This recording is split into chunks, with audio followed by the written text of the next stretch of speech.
Right, this is the current state of deburring tools in my workshop. So I bought these cheap ones from Art Gear Trade years ago. That one is completely broken, and I think most of the rest, the retention is substandard. So that, I mean, they were very cheap. So they're not a joy to use.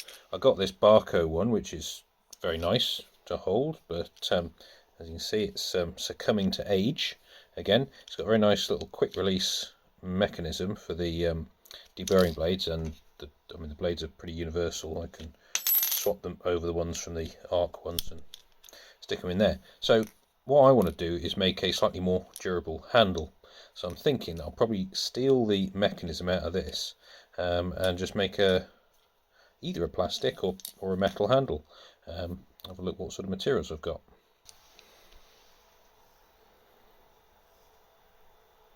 Oh, okay. So we've got a little spring, which is just an L-shaped spring, which is through there in a groove, and then that plunger operates that. It's quite neat. They probably couldn't fit a sufficiently strong coil spring in there. Right, I haven't got much time for this one, so we're going to go quick and dirty. I've got these knurled aluminium handles, which have got a hole in, which is just a bit smaller than the bit holder. So what I'm going to do is I'm going to bore that out to fit that, ram it in, and away we go. Meant to do that.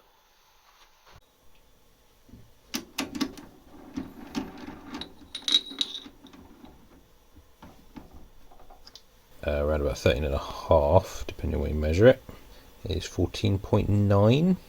Right, so start with a 13mm, so Morse 1, so I'll sleeve it up to 2, and then shove it in the tailstock.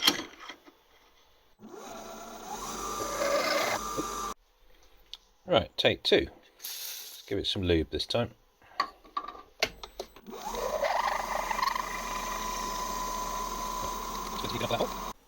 So for the next hole, I have got a 14.5, so I'm then going to have to bore that out to 14.8, whatever it was.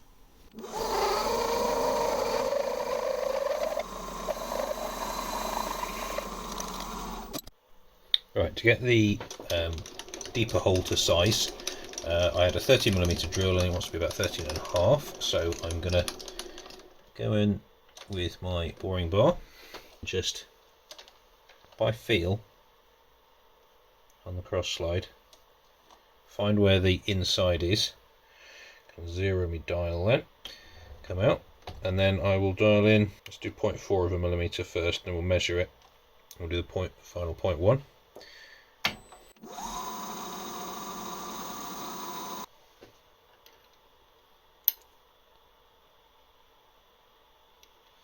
$13.43. I do want to come in another 0.1.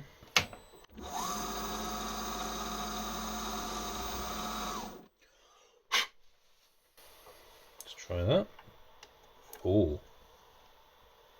Alright, and then this 14.5 needs to be opened up to 14.85.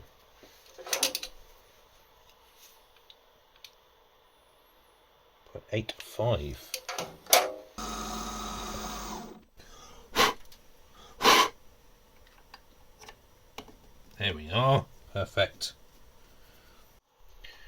Now the plug from the other end measures 12.7 across, which is half an inch, so 12.7mm drill bit.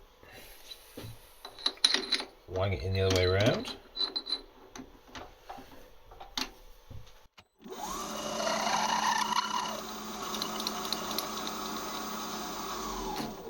Oh.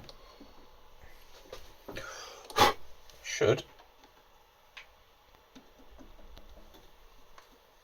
It's a good fit, possibly slightly too good.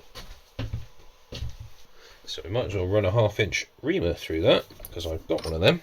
Tap it in with the rawhide end.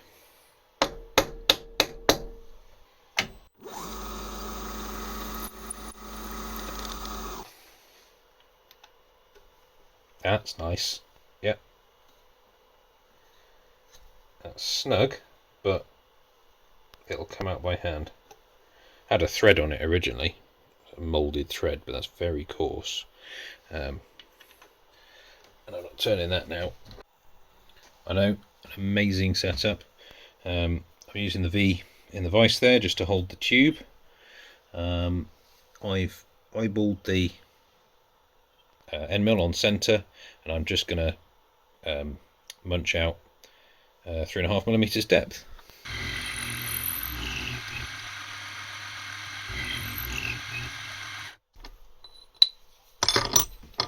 As so often happens in this workshop, the thing I'm making requires the thing I'm making to finish it. I need a deburring tool. Fortunately I have got some, so let's just use one of these to tidy up the edges whilst trying to remain in shot. It's always a good start, isn't it? I just went down another millimetre on the mill, and now that push button is nice and free. Let's put a deburring blade in. Right, nice free swivel action, and then all the other ones can live inside. There's one.